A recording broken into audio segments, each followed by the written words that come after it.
Et coucou, on fait aujourd'hui la fiche d'élevage des Aphistogonellus corallipes, donc une espèce vraiment magnifique, mais je ne vous en dis pas plus. On se retourne, je vous montre en vidéo un peu des photos, tout ça, de l'espèce, et puis en même temps je vous fais la fiche d'élevage. À tout de suite! Voilà, donc on est là devant donc les Aphistogonellus corallipes, une espèce qui est vraiment magnifique, hein. Vraiment je pense qu'on peut le dire avec ses couleurs rouges et tout, les pattes un peu jaune orangé, franchement sont magnifiques et ses anneaux noirs. Donc c'est une petite espèce qui nous vient tout droit de Madagascar.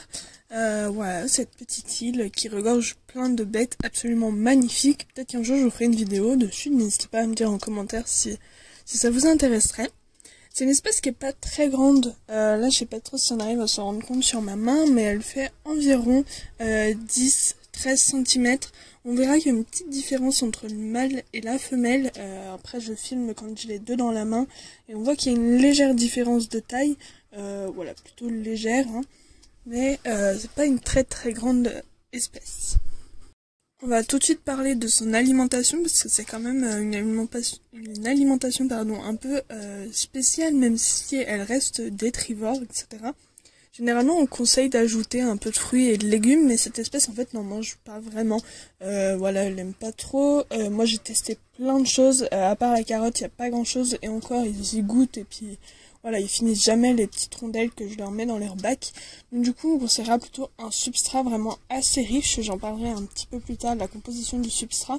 Mais substrat, un peu de champignons et une moisissure, c'est surtout la base de leur alimentation. C'est 90% de ça, voire même 95%.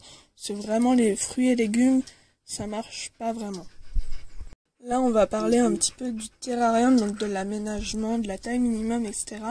Comme c'est pas une très grande espèce, il faut pas un terrarium immense.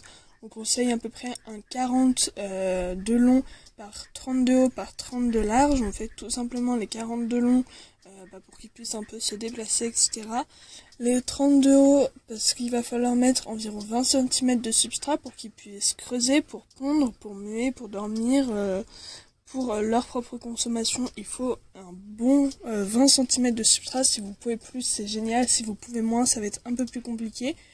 Et les 20 cm de large, pour qu'ils puissent bouger, etc. Qu'ils soient quand même à l'aise et pas confinés dans un petit espace. Généralement, pour les iules, là je prévois un peu large, mais on compte 3 à 4 fois la taille adulte de l'individu en longueur et en largeur pour qu'ils aient assez de place pour pouvoir se déplacer. Surtout que ces îles-là, c'est vraiment génial parce qu'ils sont souvent actifs en surface, donc vous allez pouvoir les voir, vous allez pouvoir créer une hauteur, voilà, une hauteur avec des branches, etc. Vous verrez qu'ils vont grimper, qu'ils vont dormir sur les branches, etc. Enfin, vraiment, c'est une espèce qui est super active. Donc, vous pouvez créer un espace en hauteur. Donc, vous pouvez ajouter de la hauteur. Je dis 30 minimum parce qu'il faut 20 de substrat. Mais si vous voulez aménager une grande partie avec voilà des branches, de la mousse, des écorces, tout ça, vous pouvez. Et pour leur plus grand bonheur, voilà, ça fera vraiment leur bonheur de pouvoir grimper tout ça. Au niveau du substrat, on y revient un petit peu. Moi, personnellement, mon substrat, donc pour cette espèce-là, comme c'est une espèce qui a besoin quand même qu'il soit très riche par rapport à son alimentation, je conseille à peu près 40% de bois. Voilà.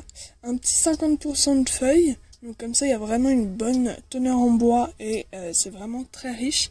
Et les petits 10% qui restent, vous pouvez y ajouter de l'os de seiche, des vitamines, etc., des coquilles broyées pour le calcium, pardon. Tout ça, vous pouvez y ajouter directement dans le substrat. Pardon, il y a mon chien qui vient. En fait, je suis dehors, c'est pour ça que vous entendez un peu des bruits.